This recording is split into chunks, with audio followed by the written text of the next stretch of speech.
Halo, selamat datang di materi fisika. Bertemu lagi dengan saya Ade Ariswan. Kali ini kita akan membahas kinematika partikel, yaitu gerak di dimensi 1. Nah, pernahkah saudara ketika naik kendaraan, misalnya motor, memperhatikan speedometer? Ya kalau kita naik motor atau naik kendaraan lain, di dashboardnya pasti ada keterangan kecepatan kan?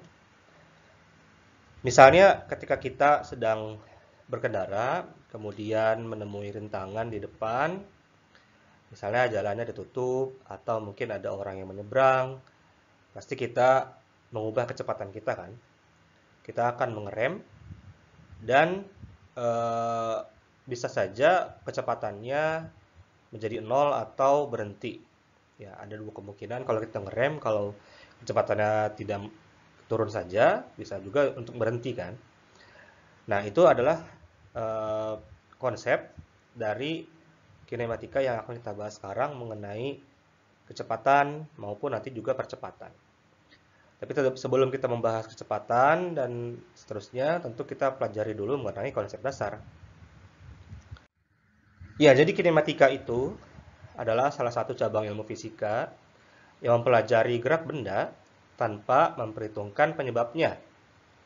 Memang penyebab dari suatu benda itu bergerak adalah gaya ya. Itu kita bahas nanti di dalam dinamika. Dalam materi kinematika, kita akan membahas 4 pokok bahasan, yaitu gerak lurus, gerak vertikal, gerak parabola, dan gerak rotasi. Dua pokok bahasan pertama kita akan bahas pada minggu ini. Sedangkan minggu depan kita akan membahas mengenai gerak parabola dan pada minggu berikutnya gerak rotasi. Baik, sekarang kita akan membahas dulu mengenai konsep-konsep dasar yang digunakan di dalam kinematika. Yang pertama adalah posisi, di mana posisi itu adalah kondisi yang menunjukkan letak atau kedudukan suatu benda terhadap titik acuan tertentu dalam suatu koordinat. Kita bahas dulu apa itu koordinat. Ya, jadi koordinat ini adalah suatu sistem ya yang menunjukkan posisi nanti.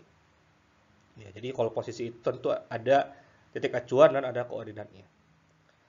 Ini yang kita gunakan di sini adalah titik koordinat kartesius ya, sumbu x, sumbu y, dan sumbu z. Misalnya titik 0 ini, titik acuannya titik 0 ini posisinya ada di layar yang saudara lihat sekarang.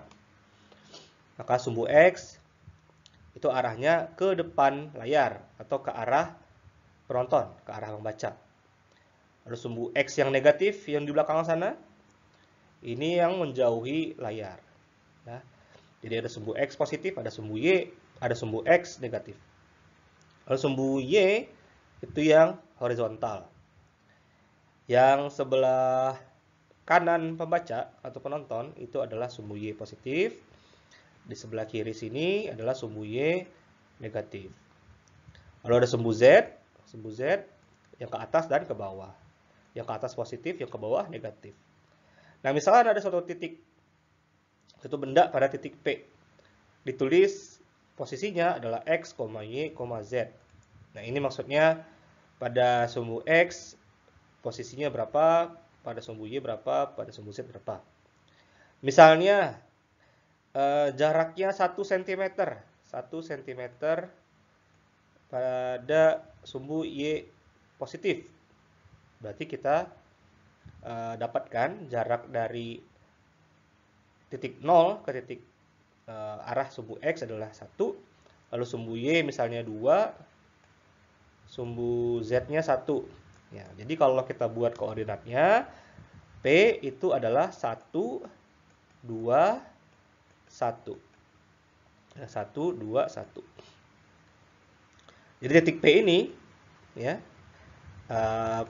pada arah sumbu x 1, jaraknya dari 0, arah sumbu y 2, arah sumbu z 1 ke atas. Seperti itu ya. Nah, itu akan dijelaskan lebih lanjut dalam matematika. Sedangkan perpindahan atau jarak, ya ini menunjukkan perubahan posisinya. Kalau perpindahan ya, itu adalah perubahan posisinya suatu benda dari titik awal ke titik akhir. Sementara kalau jarak, total panjang lintasan tempuh. Jadi ini adalah sesuatu yang mirip tapi berbeda sama sekali. Ya, misalkan di sini kita punya suatu benda yang awalnya di titik A. Awalnya di titik A. Benda itu atau misalkan apa ya? Kelereng ya, kelereng misalkan gini, kita gerakkan kelerengnya muter-muter sampai ke titik B. Oke. Nah, jarak itu adalah semua lintasan yang dilalui oleh benda tersebut dari titik A ke titik B. Sementara kalau perpindahan hanya selisihnya saja. Jadi bisa saja perpindahan itu lebih kecil daripada jarak. Oke. Nah, sifat inilah yang membuat kedua besaran ini memiliki jenis yang berbeda. Perpindahan termasuk besaran vektor, sementara arah adalah besaran skalar. Hanya memiliki nilai saja. Oke. Dari sana kita dapat turunkan terhadap waktu, yaitu kelajuan dan kecepatan. Ya, kelajuan adalah besaran skalar, ini diturunkan dari jarak. Jadi perubahan jarak terhadap waktu adalah kelajuan. Sementara kecepatan itu adalah perubahan posisi atau perpindahan terhadap waktu tempuh. Jadi yang digunakan di sini kalau kelajuan itu jarak, kalau kecepatan adalah perpindahannya. Makanya kecepatan akan memiliki vektor. Ya, akan berupa vektor yaitu memiliki nilai dan arah. Oke. Rumusnya bagaimana? Ya, kalau kelajuan rumusnya V velocity sama dengan S per T. Di mana V itu adalah kelajuan untuk konteks ini ya. Itu satuannya meter per sekon, sementara jarak meter, satuan internasionalnya SI. Sementara waktu adalah detik atau sekon. Dan kalau kecepatan itu ada dua ya. Ada kecepatan rata-rata, ada kecepatan sesaat. Nah, kecepatan rata-rata itu benar-benar dihitung dari titik akhir dan titik awal. Ya, ini kalau posisinya kita ketahui ya, posisinya pada sumbu X misalnya. Misalnya, posisi akhir ada di jarak 5 meter. Posisi awal ada di jarak 1 meter dari pengamat.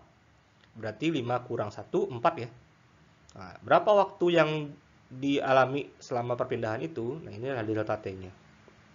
Sementara kalau kecepatan sesaat, ini perpindahannya sangat kecil ya, makanya ditulis seperti ini. Jadi dihitung setiap perpindahan yang kecil. Kemudian ada lagi percepatan ya. Jadi percepatan itu penurunan dari kecepatan terhadap waktu atau perubahan kecepatan tiap satuan waktu.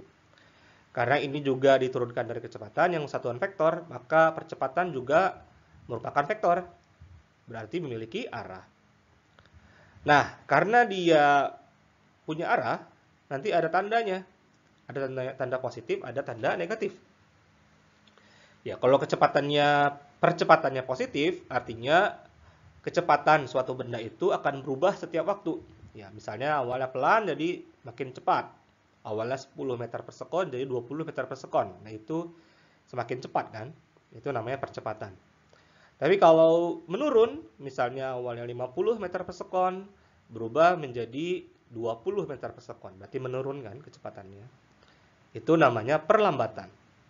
Ya, itu sama dengan saudara lakukan waktu menaiki kendaraan kan? Naik motor misalnya. Awalnya pelan, di jalan rame atau di lampu merah pelan, berhenti, kemudian digas, naik kecepatannya awalnya 20 km per jam, naik jadi 50 km per jam misalnya. Lalu di depan ada belokan, nggak mungkin cepat kan, pasti kita rem. Kalau ada belokan kita rem dulu, agak melambat baru kita bisa belok. Nah, perlambatan itu juga termasuk percepatan yang negatif ya. Oke, jadi rumusnya kalau rata-rata itu adalah perubahan kecepatan per perubahan waktu ya. V2 kurang V1 per delta T. Sementara kalau sesaat itu kita turunkan dari kecepatannya terhadap waktu. Atau turunan kedua dari jarak. Maaf, dari jarak. Bisa. Ya, jadi itu adalah percepatan dan kecepatan. Baik, ini adalah satu contoh. Seorang anak mengendarai sepeda berjalan lurus dengan kecepatan konstan sejauh 2 meter ke barat. Kemudian belok ke selatan sejauh 6 meter dan belok lagi ke timur sejauh 10 meter. Yang pertama, tentukan jarak dan kecepatan anak tersebut. Yang kedua, tentukan kelajuan dan kecepatan anak tersebut jika membutuhkan setengah menit dari titik awal ke titik akhir. Ya, jadi kata kuncinya di sini ke barat 2 meter, kemudian belok ke selatan 6 meter, terakhir belok ke timur 10 meter. Jarak dan perpindahannya berapa? Tentukan juga kelajuan dan kecepatan di mana waktunya setengah menit atau 30 detik. Baik, pertama-tama kita gambar dulu ya. Kita gambar dulu bagaimana perjalanan anak tersebut. Ya, misalkan di sini. Awal mula-mula dari titik A ke barat 2 meter, lalu ke selatan 6 meter, terakhir ke timur 10 meter. 10 meter kan, berarti 2 tambah 8. Nah, kita pisahkan di sini 2 meter dan 8 meter karena kita ingin melihat bentuknya. Ya, berarti ini kan bentuknya trapesium ya. Kita buat menjadi segitiga dan persegi panjang di sini. Oke. Dari sini kita bisa menghitung jaraknya. Jaraknya adalah total dari semua lintasan ya. 2 tambah 6 tambah 8 tambah 10. Kita peroleh 18 meter. Jadi jarak yang ditempuh adalah 18 meter. Sementara kalau perpindahan, kita gunakan teorema Pythagoras. Ya, karena kita ingin menghitung jarak antara A dan B. Lihat di sini sisi tegaknya 6 meter.